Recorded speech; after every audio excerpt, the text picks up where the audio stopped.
저는 오랫동안 복음이라는 말을 들으면 마음이 편해졌습니다.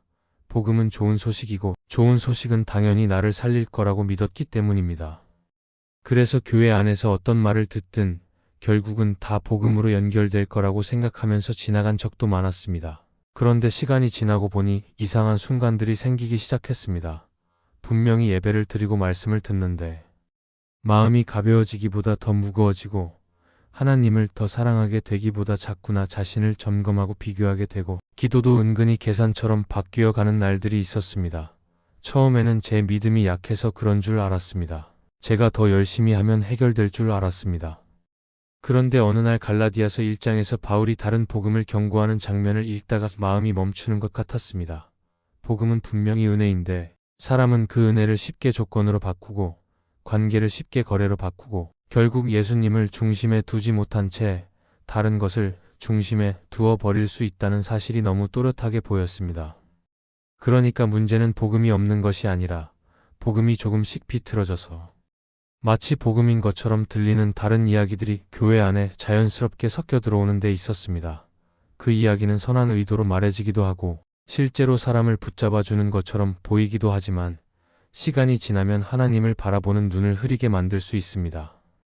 그래서 오늘은 복음을 더 복음답게 붙잡기 위해 교회 안에서 흔히 들리지만 복음의 중심을 조금씩 흐리게 만드는 세 가지 잘못된 복음을 함께 점검해 보려고 합니다.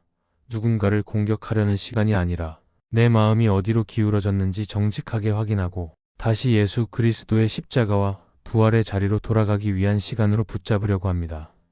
오늘의 주제는 교회에서 가르치는 세 가지 잘못된 복음입니다. 첫째, 성공을 믿음의 열매로 고정하는 것은 잘못된 것입니다. 저는 한동안 믿음이 좋으면 삶이 자연스럽게 잘 풀릴 거라고 생각했습니다. 기도하면 길이 열리고 예배를 드리면 마음이 가벼워지고 하나님을 믿는 사람은 결국 손해보지 않는다고 믿었던 것입니다. 그래서 일이 잘 될 때는 하나님이 가까이 느껴졌고 계획대로 흘러갈 때는 내 믿음도 괜찮은 것처럼 느껴졌습니다. 그런데 막히는 날이 오면 마음이 금방 흔들렸습니다. 갑자기 일이 꼬이고 사람 사이가 틀어지면 하나님이 멀어진 것 같고 내가 뭘 놓쳤나 싶어서 스스로를 몰아붙이게 되었습니다. 문제는 그 순간부터 복음이 은혜의 소식이 아니라 성과를 확인하는 기준이 되어 버린다는 데 있습니다. 잘 되면 믿음이 있는 것 같고 안 되면 믿음이 없는 것 같으니 결국 하나님을 바라보기보다 결과를 바라보게 됩니다. 그러면 기도는 기다림이 아니라 조급함이 되고 예배는 쉼이 아니라 평가가 되고 마음은 평안보다 불안에 더 익숙해질 수 있습니다. 그런데 욥기 1장을 읽을 때마다 이 생각이 얼마나 위험한지 다시 깨닫게 됩니다. 욥은 하나님을 경외하며 살았는데도 하루아침에 모든 것이 무너지는 시간을 지나갑니다. 그 이야기는 믿음이 성공을 보장한다는 말을 조용히 무너뜨립니다.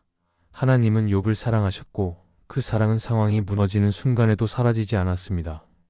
그래서 우리는 성공을 믿음의 열매로 딱 고정해 두기보다 믿음이 무엇을 붙잡고 있는지 더 정직하게 봐야 합니다. 믿음은 하나님을 이용해 원하는 것을 얻어내는 힘이 아니라 원하는 것이 흔들려도 하나님을 하나님으로 붙잡는 신뢰입니다. 삶이 잘 될 때는 감사하면 됩니다. 그렇다고 그 성공이 내 영성을 증명한다고 착각하지 않는 것이 좋습니다. 삶이 흔들릴 때는 두려워할 수 있습니다. 그렇다고 그 흔들림이 곧 믿음의 실패라고 단정하지 않는 것이 좋습니다. 그때야말로 복음이 진짜로 필요한 순간이기 때문입니다. 하나님은 결과로만 우리를 붙잡지 않고 관계로 우리를 붙잡습니다. 그래서 믿음의 열매는 눈에 보이는 성취만이 아니라 마음이 하나님께 다시 돌아오는 것, 회개가 살아나는 것, 정직하게 도움을 구하는 것, 작은 순종을 놓치지 않는 것, 사랑하기 어려운 자리에서도 사랑을 선택하는 것일 수 있습니다. 성공이 오면 감사하고 성공이 멈추면 하나님께 더 가까이 가는 길을 찾는 것, 그게 복음이 우리 안에 만드는 방향입니다. 저도 여전히 성취를 붙잡고 싶어질 때가 있습니다. 그래서 이 말을 계속 마음에 새깁니다.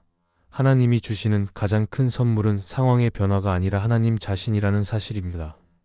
둘째, 복음을 착한 사람 만들기로 규정하면 안 됩니다. 저는 신앙생활을 오래 하면서 복음이 결국 사람을 더 바르게 만들고 더 괜찮은 사람으로 바꿔주는 것이라고 생각했던 적이 많았습니다.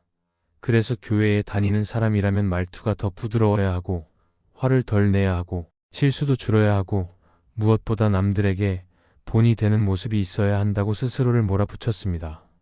그런데 이상하게도 그렇게 살려고 할수록 마음이 편해지기보다 더 불안해졌습니다. 잘한 날에는 스스로 대견해서 하나님께 가까이 간 것처럼 느껴졌고, 못한 날에는 기도할 힘이 꺾이면서 내가 자격이 없다는 생각이 커졌습니다. 결국 복음이 은혜가 아니라 평가가 되어버린 것입니다. 착함이 기준이 되면 신앙은 어느새 하나님을 사랑하는 길이 아니라 나를 증명하는 길이 됩니다.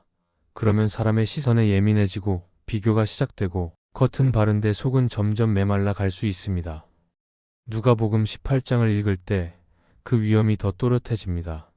바리새인은 자신이 한 일을 하나님 앞에 들어놓으며 스스로를 세우고, 세리는 고개를 들지 못한 채 자신을 긍휼히 여겨달라고 엎드립니다. 저는 그 장면이 복음이 무엇인지 아주 단순하게 보여준다고 느낍니다. 복음은 착한 사람을 만들어서 하나님께 가는 소식이 아니라 하나님께 갈 수 없는 사람을 하나님이 먼저 받아주신다는 소식입니다. 그래서 복음은 내 선함을 키우는 이야기보다 내 죄를 드러내고 은혜를 붙잡게 하는 이야기입니다. 물론 복음은 삶을 바꿉니다. 그런데 그 변화는 내가 내 힘으로 나를 고쳐서 하나님께 가까이 가는 방식이 아니라 하나님이 나를 먼저 사랑하셨다는 사실이 마음을 붙들 때 자연스럽게 따라오는 열매에 가깝습니다. 착함을 복음으로 바꾸는 순간 우리는 두 갈래로 쉽게 무너집니다. 하나는 잘하고 있다고 느낄 때 생기는 교만이고, 다른 하나는 못한다고 느낄 때 찾아오는 절망입니다. 둘 다 하나님을 바라보기보다 나를 바라보게 만듭니다. 그래서 저는 복음을 다시 이렇게 붙잡고 싶습니다. 하나님이 나를 받아주시는 이유는 내가 괜찮아서가 아니라 예수 그리스도의 십자가와 부활이 이미 길이 되었기 때문입니다. 그러니까 오늘 넘어졌다면 숨는 것이 아니라 돌아가면 됩니다. 오늘 화가 났다면 변명으로 포장하는 것이 아니라 회개로 나아가면 됩니다. 오늘 마음이 차가워졌다면 더 착해지려 애쓰는 것이 아니라 은혜를 다시 구하면 됩니다. 복음은 나를 착한 사람으로 포장하는 소식이 아니라 하나님이 나를 살리시고 새 마음을 주셔서 점점 하나님을 닮아 가게 하실 소식입니다. 그 방향을 붙잡을 때 신앙은 무거운 경쟁이 아니라 은혜의 길이 되어 갈 것입니다. 셋째, 기도를 원하는 것을 얻는 기술로 만들면 안 됩니다. 저는 기도를 오래 하면서도 어느 순간부터 기도가 아주 실용적인 도구처럼 느껴질 때가 있었습니다. 마음이 급할수록 더 그랬습니다. 일이 풀리지 않으면 기도를 더 많이 해야 할 것 같고, 걱정이 커지면 더 강하게 밀어붙여야 할 것 같고, 뭔가를 얻기 위해서는 더 정확한 방식이 필요할 것처럼 느껴졌습니다. 그래서 기도할 때도 자꾸 결과를 먼저 떠올리게 되고, 기도의 시간은 하나님을 만나는 시간이기보다 내가 원하는 것을 받아내는 과정처럼 바뀌어 가기도 했습니다. 그러다 보니 기도는 점점 부담이 되고, 응답이 빨리 오지 않으면 불안해지고, 어떤 때는 기도 자체가 실망으로 남는 날도 생겼습니다. 하나님을 신뢰하지 못해서가 아니라 나도 모르게 기도를 기술처럼 붙잡고 있었기 때문입니다. 마태복음 6장에서 예수님이 기도에 대해 말씀하실 때 그 방향이 얼마나 분명한지 다시 보게 됩니다. 예수님은 중언부언으로 밀어붙이면 들으실 것이라고 생각하지 말라고 하셨고, 하나님은 우리가 구하기 전에 우리에게 필요한 것을 아신다고 하셨습니다. 저는 이 말이 기도를 하지 말라는 뜻이 아니라 기도를 거래로 만들지 말라는 뜻으로 들립니다. 하나님은 내가 설득해서 움직이는 분이 아니라 이미 선하시고 이미 알고 계시며 이미 사랑으로 다스리시는 분이기 때문입니다. 그런데 기도가 기술이 되면 하나님은 아버지가 아니라 시스템처럼 보이기 시작합니다. 이것만 하면 저것이 나온다. 이만큼 하면 저만큼 응답받는다. 그렇게 생각하게 되면 기도는 점점 계산이 되고 하나님을 향한 마음은 점점 메말라 갈 수 있습니다. 더 무서운 것은 원하는 결과가 오지 않을 때 하나님을 원망하거나 반대로 나 자신을 정죄하는 방향으로 쉽게 기울어진다는 점입니다. 내가 제대로 못해서 그런가? 내가 믿음이 약해서 그런가? 그러다가 결국 기도는 기쁨이 아니라 두려움이 될 수도 있습니다. 저는 예수님이 겟세마네 동산에서 기도하신 장면을 떠올릴 때마다 기도의 본질이 다시 제자리로 돌아오는 느낌을 받습니다. 예수님은 아버지께 간구하시되 결국 아버지의 뜻을 신뢰하며 나아가십니다. 그 기도는 원하는 것을 얻기 위한 기술이 아니라 고통 속에서도 하나님을 붙잡는 관계의 자리였습니다. 그래서 기도는 내 뜻을 관철하는 시간이기보다 내 마음이 하나님 앞에서 정직해지고 내 욕심이 내려놓아지고 하나님의 뜻을 받아들이는 힘을 얻는 시간일 수 있습니다. 물론 우리는 구합니다. 하나님께 아뢰는 것은 너무 자연스럽습니다.